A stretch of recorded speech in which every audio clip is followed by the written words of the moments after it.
Você está no canal Espiritualidade Boas Histórias.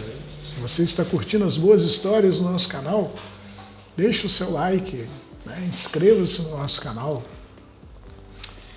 Hoje eu vou falar para vocês duas histórias que foram recebidas na mesa dos médiuns da casa assistencial, né? Eu achei muito legal as duas histórias, né? E a pessoa que assinou, né, é uma senhora chamada Agnéia Cardoso, né?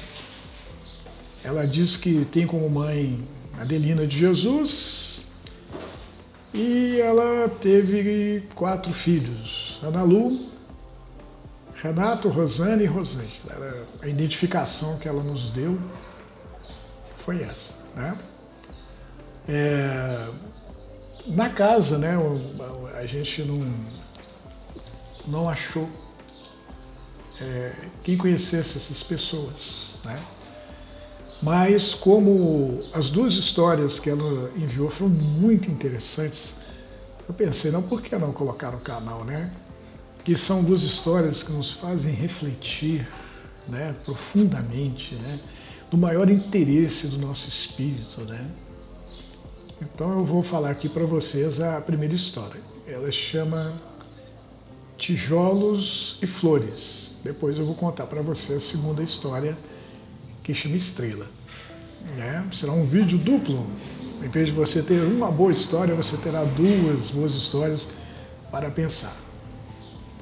Bom, um espírito preparava-se para voltar ao mundo.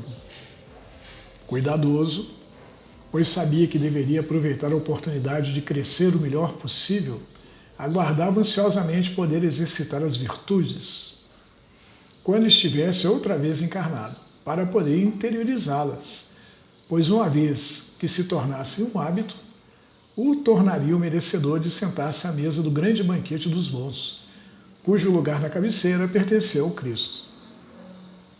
Então a gente está aqui neste mundo, né, para exercitar o bem, fazer do bem um hábito, e quando nós tivermos como hábito o bem, seremos merecedores de sentar numa mesa dirigida pelo Cristo. Já pensou que maravilha? Né?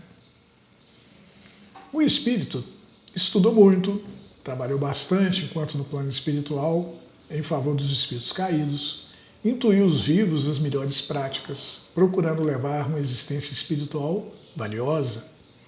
Porém, ele sabia que a vida na carne era o grande desafio, pois as tentações do mundo eram inúmeras e para viver entre os encarnados era preciso todo cuidado e muita fé para não se perder, pois o mal graçava pela terra.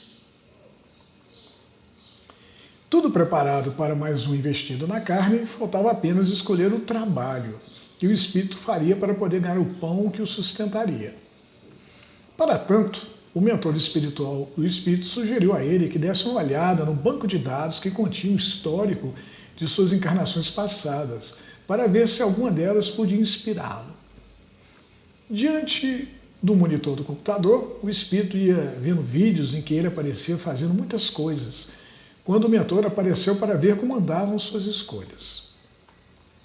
Vejo que em uma de suas últimas vidas foi médico, em outra advogado, teve um em que foi o dono de uma fazenda de algodão, e em outra a mãe orgulhosa de numerosa prole.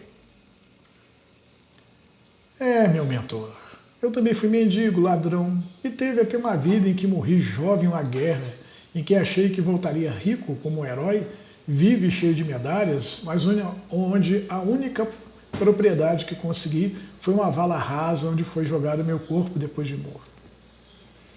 O espírito encarou o mentor com um olhar cheio de dúvida.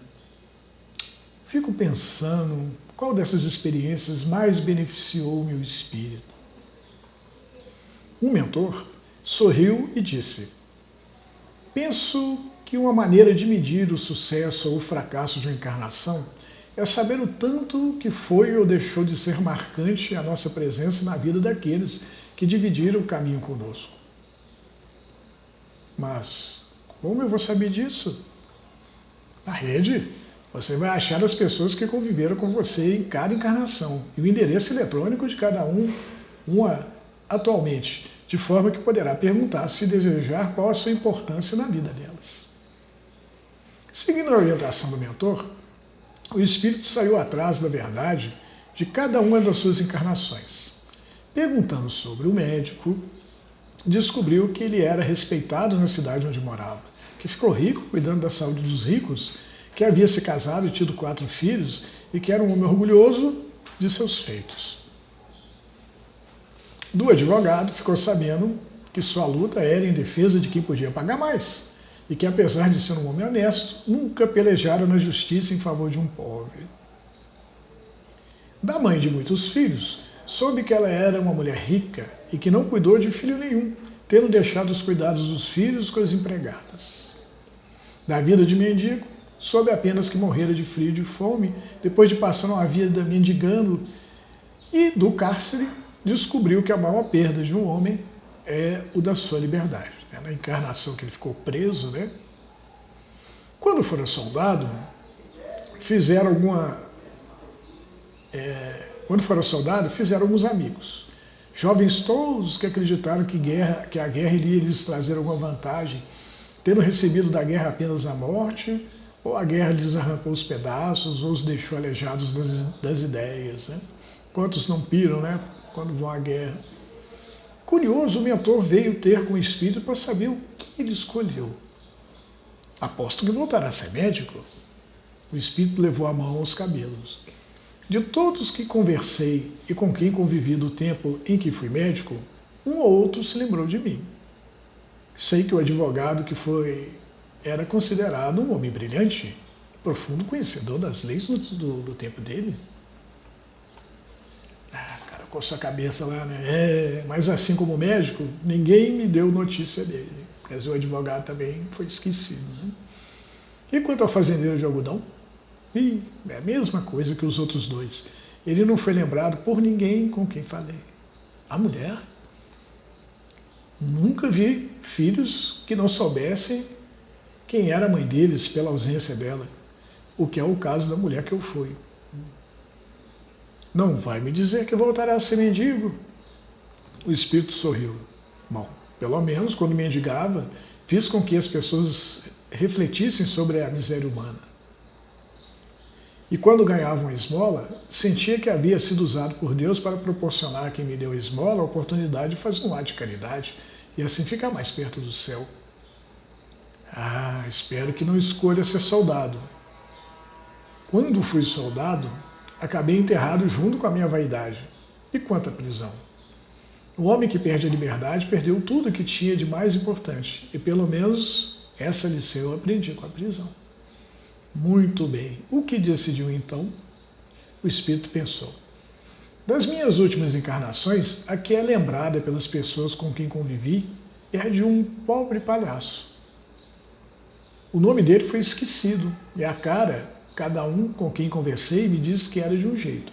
E ninguém sabia ao certo onde ele morava ou como ele era quando não estava vestido como palhaço, mas todos que se lembraram dele, e que não foram poucos, me disseram que nunca se esquecerão como o palhaço fazia com que se sentissem alegres e que essa lembrança usavam para iluminar os dias sombrios e alegrar os momentos tristes.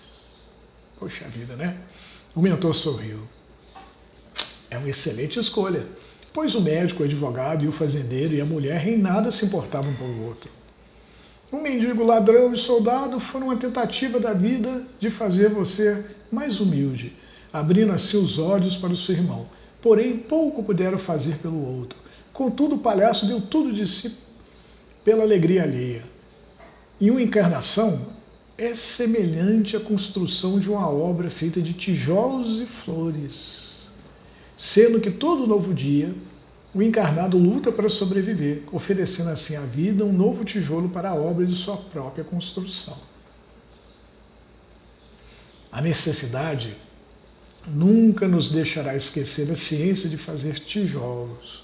Porém, a alegria eterna do espírito está nas cores, formas e no perfume das flores que dão o encanto da obra. Gostaram dessa história? Boa, né? Boa história. Vamos ver aqui a estrela, né? Mas antes de começar a estrela, né, vamos um breve comentário. Quando a gente, antes de vir a esse mundo, né, a gente deve ter um projeto de vida na mão. Né? Está escrito, né, que até os fios de cabelo da cabeça estão contados. Né? Se a gente faz um planejamento para ir ao supermercado, fazer uma compra, quanto mais a descer nesse planeta aqui, a passar toda uma existência. Né? E no nosso planejamento reencarnatório, a gente esboça, né, a planta de uma casa, né, feita de tijolinhos. E todos os dias na nossa luta a gente faz um tijolinho e coloca na casa. Não é verdade? Todos nós. Ninguém vive neste mundo sem correr atrás, sem pelejar pela vida, senão a gente morre de fome. Né? Então, por menos que se faça, pelo menos o mínimo para sobreviver a gente tem que fazer. Né? A nossa casa pode ser um barraco, ou pode ser um castelo, uma lona, mas algum lugar tem que nos abrigar. A gente tem que se abrigar, né, na casa feita dos tijolos do nosso esforço. Mas, como diz aqui a pessoa que escreveu a história, né, a ciência dos tijolos sempre nos será lembrada pela necessidade. Né? Porém, o que fica na alma mesmo, para toda a eternidade, é a beleza das flores, né? Seu perfume, as canções que a gente ouve, as histórias que a gente ouve, e que nos encanta a alma. E esse encanto é que perdura. Né? As encarnações serão esquecidas pelo Espírito, né? Ficará só a essência, né? O principal do aprendizado. Mas a beleza da flor que nos impressionou a alma, da música que nos encantou os ouvidos, essa aí vai ficar para sempre. Né? Um abraço de um filho, né? Um carinho. Isso é algo transcendente. Né? Pois é, vamos falar do segundo texto, chama A Estrela. Esse texto é um texto muito interessante, que fala dessa coisa que a gente tem de tentar resolver tudo de uma vez, né? Desmerecendo os pequenos afazeres da vida. Bom, vamos lá. O espírito do tradutor já contava com 2 séculos nas regiões de sombras, quando ficou sabendo que teria mais uma nova chance entre os vivos para redimir os seus pecados. É o mesmo caso da história anterior. Né? O camarada está lá endividado, falta a vida para poder pagar suas dívidas e adquirir as virtudes. Tantos eram os pecados do tradutor que uma estrela de grande luminosidade procurou, oferecendo a ele uma oportunidade de trabalho. A estrela seria um trabalhador do bem, né? Alguém de grande conhecimento, né? Que viria à Terra também para trabalhar em benefício da humanidade. Animado e grato pela oportunidade, depois de tanto sofrer, né, o tradutor viu naquele trabalho a chance do seu espírito mudar das regiões de sombras para a luz, quando ele terminasse de trabalhar. Falou, opa, vamos sair da lama. Né? O espírito, então, voltou à carne. Foi criança, adolescente, quando se tornou adulto, casou-se, teve um casal de filhos e, como todo mundo, tinha que trabalhar para viver. Ele tinha que construir os tijolinhos, né, da construção dele. Foi nessa fase da vida que o tradutor viu a estrela na internet. E eles começaram a trocar ideias, e o tradutor se encantou com a sabedoria da estrela. Porém, a estrela falava de conceitos complexos, de difícil entendimento para a maioria, mas não para o tradutor, que ofereceu à estrela traduzir suas luminosas ideias para que todos pudessem compreendê-las. O tradutor fazia de tudo para fazer a estrela brilhar, tendo escrito inúmeros livros, mensagens e palestras para ela, além de abrir um canal no YouTube e uma página no Facebook, servindo-se da boa vontade dos amigos, colegas e conhecidos para espalhar a palavra de luz da estrela.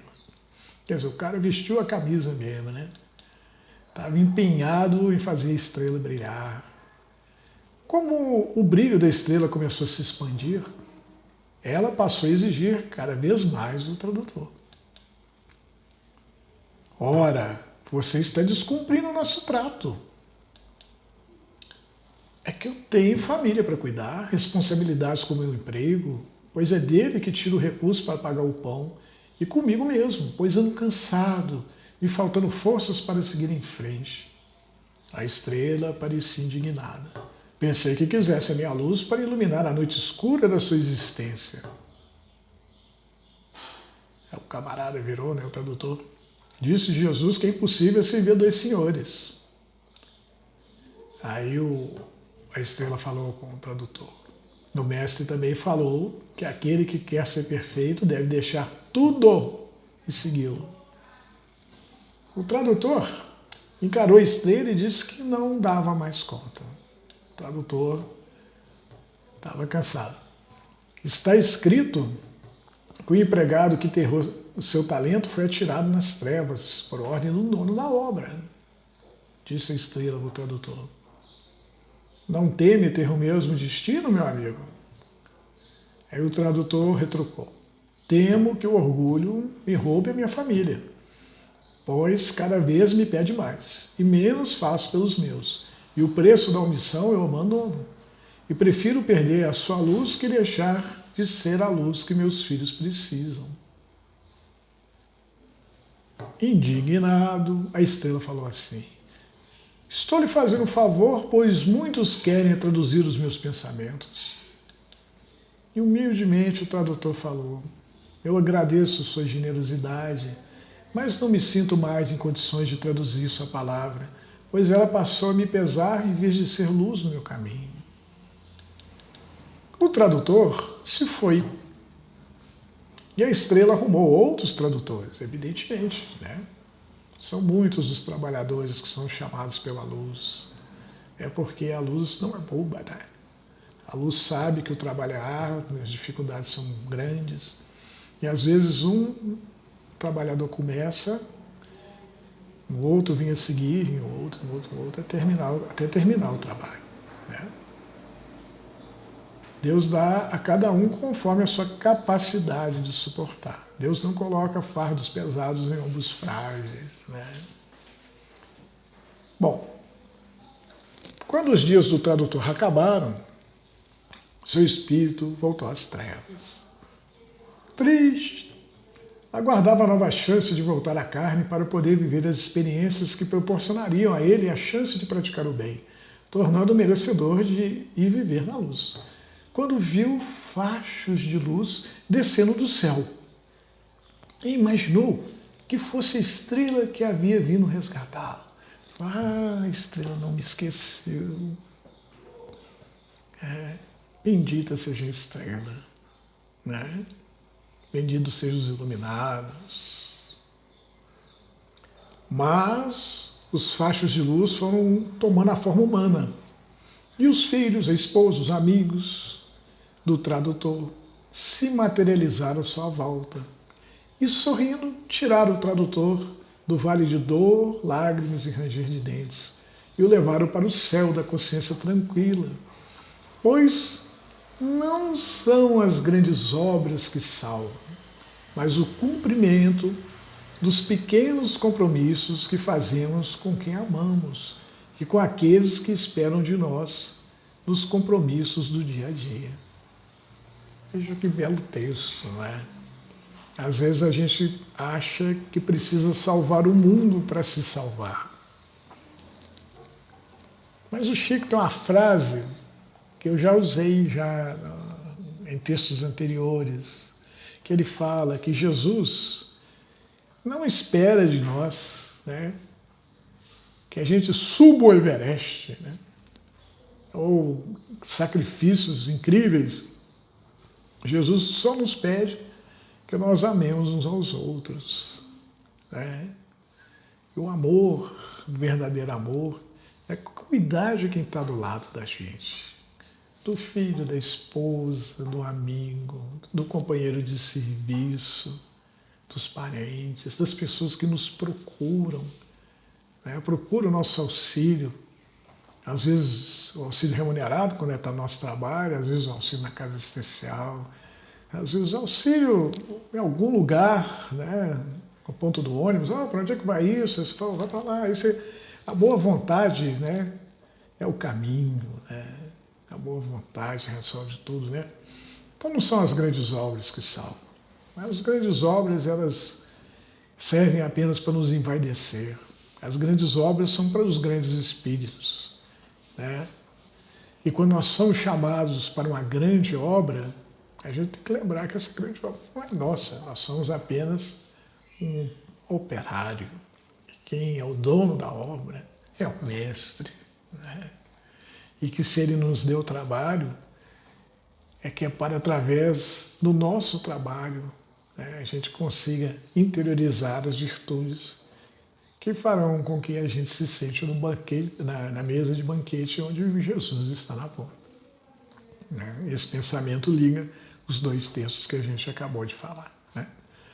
Olha, a gente agradece muito, né, o pessoal que tem nos assistido e que tem gostado, né? Bom demais saber que vocês estão aí nos ouvindo, né? Isso nos alegra imensamente, né? E nos estimula a continuar esse pequeno trabalho. Então fique com Deus e até a próxima boa história.